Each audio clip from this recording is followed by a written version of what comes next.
नमस्कार दोस्तों, मैं मोहन वर्मा। दोस्तों, आज फिर से मैं 508 यूनिट 8 का जो बाकी प्रश्न बच गए थे उसे लेकर आया हूँ। मैं इस वीडियो में दो महत्वपूर्ण प्रश्न आपको बताने वाला हूँ जो बहुत ही महत्वपूर्ण है। ये प्रश्न के उत्तर आप जान रहे हैं, आपको पता है, लेकिन मैं केवल रिपीट कर दे रहा हूँ जिससे आपके मन में पुनः स्मरण हो जाए, लिखने के तरीके को समझ जाएं। इसलिए और ये महत्वपूर्ण है, आपके जानकारी का है और महत्वपूर्ण है, इसीलिए मैं इसको लेकर आया हूँ। दोस्तों, हम लोग आगे बढ़ने से पहले हम लोग इसको समझ लें। विद्यालय और घर में स्वास्थ्य संबंधी जोखिमों के विरुद्ध सुरक्षा का उल्लेख करें। आप देखते होंगे कि विद्यालय में या घर में कभी कभी छोटी मोटी एक्सीडेंट या कभी बड़ा एक्सीडेंट हो जाता है, अनहोनी घटना घट जाता है। उसके लिए हम लोग को क्या सुरक्षा के उपाय पहले से करके रखना चाहिए। जैसे कभी देखिएगा, कोई बच्चा छत पर से गिर गया, कोई बच्चा सीढ़ी पर से गिर गया, कोई पेड़ से गिर गया। तो ये सभी चीज़ों के लिए हम लोग कौन सी उपाय करके रखेंगे जिससे बाद में कोई दुर्घटना ना हो, कोई जोखिम नहीं हो। तो हम लोग इसके बारे में आज चर्चा करने वाले हैं। दोस्तों, यदि आपने मेरा चैनल को सब्सक्राइब नहीं किया है तो सबसे पहले सब्सक्राइब कर लें, क्योंकि मैं आपका 508 या 509 या 510 का संपूर्ण तैयारी करवाने वाला हूँ। साथ ही साथ सी टेट और आपका जो भी स्टेट का टेट होगा उसकी भी तैयारी करने वाला हूँ। इसलिए जब आपको एक जगह सब कुछ मिलने वाला है तो सब्सक्राइब कर लें। और दोस्तों, यदि अभी तक वीडियो आपने लाइक नहीं किया तो लाइक कर लें। चलिए हम लोग देखते हैं। बच्चों को सुरक्षित रखना हमारी कर्तव्य है। बच्चों की सुरक्षा के लिए अभिभावकों, शिक्षकों और समुदायों को एक विशेष भूमिका निभानी पड़ती है। घर और विद्यालय में कुछ सावधानियां के द्वारा बड़ी बड़ी दुर्घटना को रोका जा सकता है। ये सही बात है कि हम सभी को अपने बच्चों का सुरक्षित रखना कर्तव्य है। बच्चों को कैसे सुरक्षित रखेंगे, इसके लिए शिक्षकों की जिम्मेवारियां हैं, समुदाय की जिम्मेवारियां हैं, अभिभावकों की अब हम लोग छोटी छोटी कुछ सावधानियां बरतनी चाहिए और इन छोटी छोटी सावधानियों से बड़ी बड़ी दुर्घटना को हम बचा सकते हैं, उसे टाला जा सकता है। तो विद्यालय एक ऐसा साधन है जहाँ बच्चे सुबह की सभा से पहले लंच समय में कभी कभी कक्षा कक्ष में भी खेलता है। हम सभी शिक्षक हैं तो देखते ही हैं कि जब तक शिक्षक नहीं पहुँचे बच्चे पहुँच गए हैं और खेलने शुरू कर देते हैं। लंच का समय हुआ, बच्चे जल्दी जल्दी लंच किए और खाली समय में खेलने लग जाते हैं।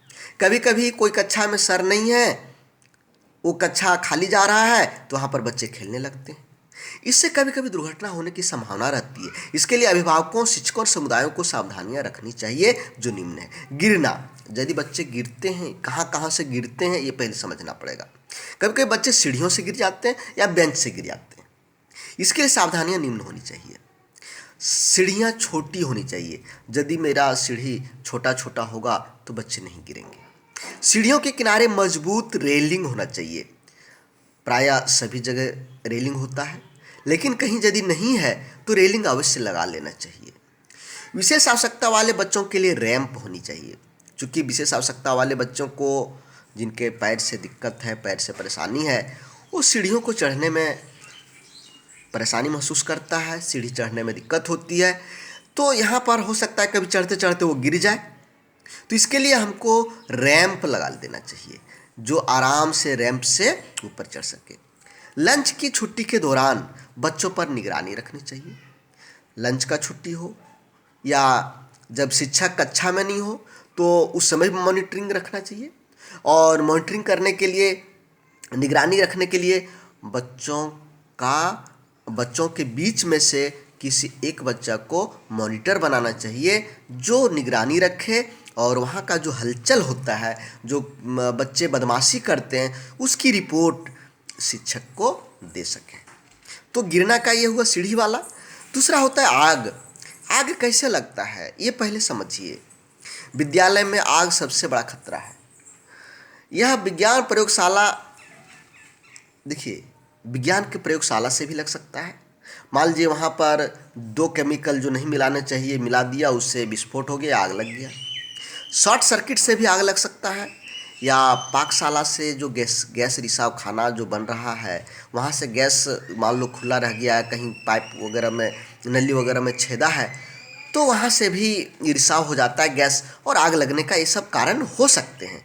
शॉर्ट सर्किट, पाकशाला का गैस या विज्ञान का प्रयोगशाला। इसके लिए निम्न सावधानियां हैं। विद्यालय में आग से बचाव के यंत्र जैसे अग्निशमन यंत्र उपलब्ध होने चाहिए। इसके उपयोग के बारे में सभी बच्चों को बताना चाहिए। सबसे ज़रूरी है अग्निशमन यंत्र। ये रख करके व्यवस्था, यदि बिल्डिंग बहुत लंबा चौड़ा में है तो एक से अधिक रखने चाहिए हर एक, और इसके उपयोग के बारे में बच्चों को बता के रखना चाहिए, रिहर्सल करवा के रखना चाहिए, ताकि बच्चे यदि कहीं आग देख लिया तो इसका उपयोग तुरंत कर सके। ऐसा नहीं कि बच्चे जानते ही नहीं है तो आग लग गया, ये भी आपके पास है, कोई उपयोग करने जानता नहीं है, साथ साथ में ये भी जल रहा है, तो इसे नहीं होनी चाहिए। सभी को इसका उपयोग कैसे करना है, बंद कैसे करना है, चालू कैसे करना है, रखा हुआ कहाँ पर है, कैसे खोलना है, कैसे उतारना है, ये सभी चीज़ें बच्चों को एक रिहर्सल के द्वारा करवाना चाहिए। शिक्षकों को भी इसमें शामिल होना चाहिए।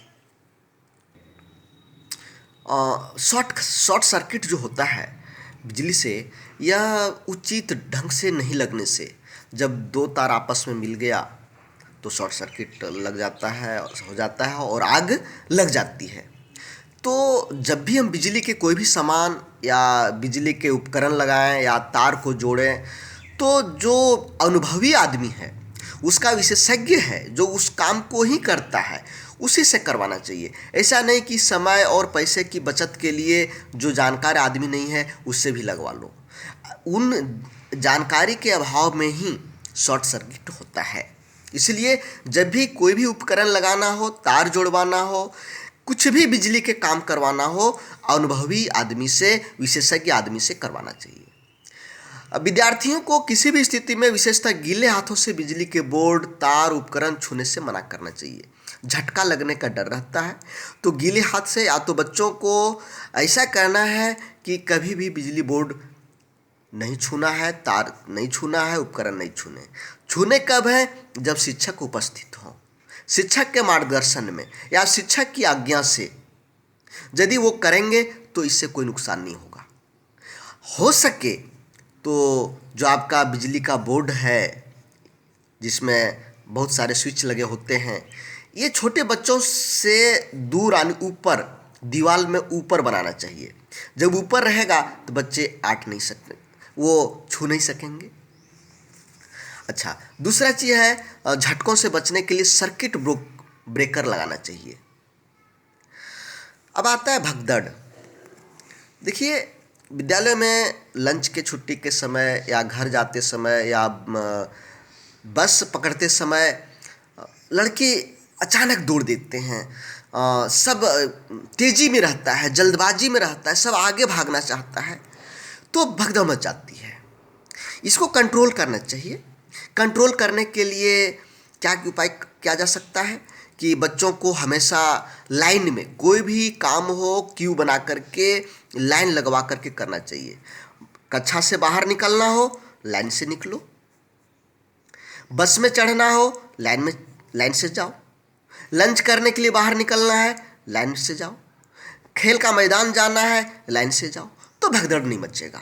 नहीं तो मैं अपने विद्यालय में भी देखता हूँ कि कभी कभी जब सर वहाँ नहीं रहते, सभी बच्चे अचानक एकदम आगे, सब यहाँ दरवाज़ा पर ठुस्सा-ठुस्सी कर रहे हैं, सब लोग आगे निकलने की कोशिश कर रहे हैं।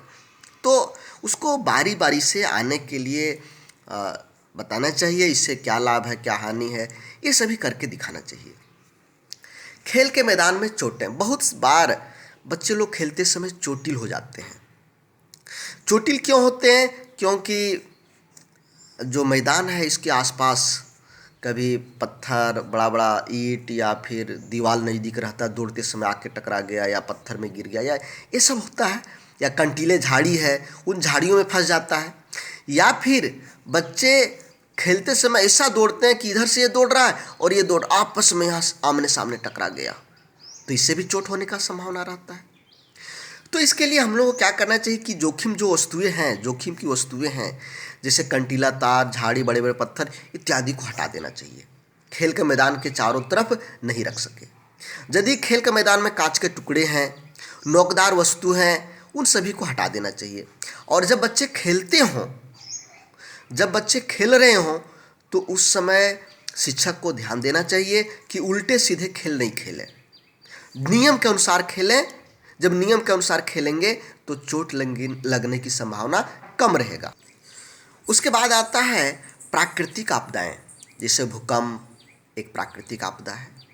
कभी कभी हम क्लास कर रहे होते हैं और अचानक भूकंप आ गया, तो बच्चे हड़बड़ा के जाएंगे, उससे ज़्यादा नुकसान हो सकता है, भगदड़ मच जाए। तो ये प्राकृतिक आपदा आने से पहले हम लोग को मॉक ड्रिल करवाना चाहिए कि कैसे हम सुरक्षित बच सकते हैं। ये भूकंप आने पर हमको क्या करना चाहिए, क्या नहीं करना चाहिए, इसकी पूरी जानकारी बच्चों को पहले दे करके रखना चाहिए। इससे होगा क्या कि उस समय बच्चे भयभीत नहीं होंगे और आराम से, चूँकि वो मॉक ड्रिल कर चुका है, उसे क्या करना है नहीं करना है जान चुका है, तो वो आराम से अपना बचाव कर सकता है। वो ज़्यादा नुकसान नहीं हो सकता है, ज़्यादा दुर्घटना नहीं हो सकता है। हम लोग इसके आगे एक और प्रश्न देखेंगे। दोस्तों, आप सबों की सफलता के लिए मैं बहुत मेहनत कर रहा हूँ और 508, 9, 10 का एग्ज़ाम नोट्स बनाया हूँ। ये एग्ज़ाम नोट्स, ये सब जो आप देख रहे हैं, इसी को पीडीएफ के रूप में आपको मिलेगा। मेरा जो नोट्स है, इसकी खासियत है कि आपका एनआईएस के सिलेबस के अनुसार है। आप इस बुक को देखिए, ये पीडीएफ मैंने डाउनलोड करके इसका प्रिंट आउट निकाला हूँ। ये आप लोगों को पढ़ने के लिए NIOS ने अपने वेबसाइट पर डाला है, इसी से आप लोगों को पढ़ना है। जब इससे आप पढ़ेंगे तो आपका 100% प्रश्न आने की संभावना है। तो मैंने आपका इसी को, ये पीडीएफ को डाउनलोड करके और जो भी नोट्स है इसी के द्वारा बनाया हूँ, इसलिए आपका 100% सिलेबस के अनुसार है, बाहरी कुछ भी नहीं है। दोस्तों, मैं एक बात आप लोगों को बता दूं कि बाज़ार में मिलने वाले 80% बुक के सिलेबस टच नहीं करते हैं। 80% बुक के 20% प्रश्न आपके सिलेबस से टच करते हैं और 20% जो बुक्स हैं उनका सिलेबस सही है। तो आप कौन सा बुक पढ़ रहे हैं, यह सबसे पहले आप पीडीएफ डाउनलोड करके और उससे मिला लें कि मेरा जो बुक है वह एनआईएस के सिलेबस के अनुसार है या नहीं है। हो सकता है आप ये 80% वाला बुक पढ़ रहे हो, यानी जो आपका एनआईएस से सिलेबस से टच नहीं करता होगा। 20% टच कर रहा है तो आप एग्ज़ाम के बाद देखते हैं कि मेरा क्वेश्चन कहाँ से आया, किताब से तो आया ही नहीं। तो आपने सही किताब पढ़ा नहीं। जब सही किताब पढ़ाई नहीं तो आपका आएगा कैसे? इसलिए सिलेबस के अनुसार तैयारी करिए, और जो कि मेरा नोट सिलेबस के अनुसार है। यहाँ पर मैं केवल महत्वपूर्ण प्रश्नों का संग्रह किया हूँ। मात्र 3 से 4 प्रश्न या किसी किसी में 5-6, 3 से 6 प्रश्न एक यूनिट में मैं लिया हूँ। सरल भाषा में है आपकी। जब मैं कम प्रश्न का चयन किया हूँ तो इससे आपका समय की बचत होगा। सरल भाषा में है, तुरंत समझ में आएगा, समय की बचत होगा। आप लोग 501 से लेकर 507 तक के एग्ज़ाम में देखे होंगे कि मेरा नोट्स ने धमाल मचाया था, और मैं अभी और मेहनत करके 508, 9, 10 का नोट्स बना रहा हूँ, जो धमाल नहीं पूरा घमासान मचा देगा। इसलिए यदि आप बेहतरीन तैयारी करना चाहते हैं, आप समय को बचा करके, जो आपका सीटेट की एग्ज़ाम होने वाली है, टेट की एग्ज़ाम होने वाली है, इस पर ध्यान दीजिए। समय को बचाइए, समय महत्वपूर्ण है। और ये सभी चीज़ें आपको मात्र 50 रुपये में मिलेगा पीडीएफ में। इसके लिए आपको इस व्हाट्सएप नंबर पर मैसेज करिए, आपको रिप्लाई मिलेगा और नोट्स मिल जाएंगे। तो हम लोग अगला प्रश्न को देख लेते हैं। छोटा प्रश्न है, बहुत जल्द खत्म हो जाएगा। प्रश्न यहाँ पर आप देख पा रहे होंगे, कुछ सामान्य स्थितियों का चुनाव करें तथा उन स्थितियों में प्राथमिक चिकित्सा कैसे करेंगे सुझाव दें। यानी छोटा मोटा दुर्घटना या कोई बड़ा दुर्घटना हो गया हो तो कुछ स्थितियों का चुनाव करें और वहाँ पर आप प्राथमिक चिकित्सा कैसे देंगे इसके बारे में आपको बताना है। तो रक्तस्राव, हम लोग सब जानते हैं कि कटने फटने या चोट लगने से रक्तस्राव होने लगता है। इसके लिए गाज और बैंडेज का प्रयोग करेंगे। कोशिका रक्तस्राव की स्थिति में घाव की गाज और बैंडेज से कसकर बांधते हैं यदि कोशिका से रक्तस्राव हो रहा है तो।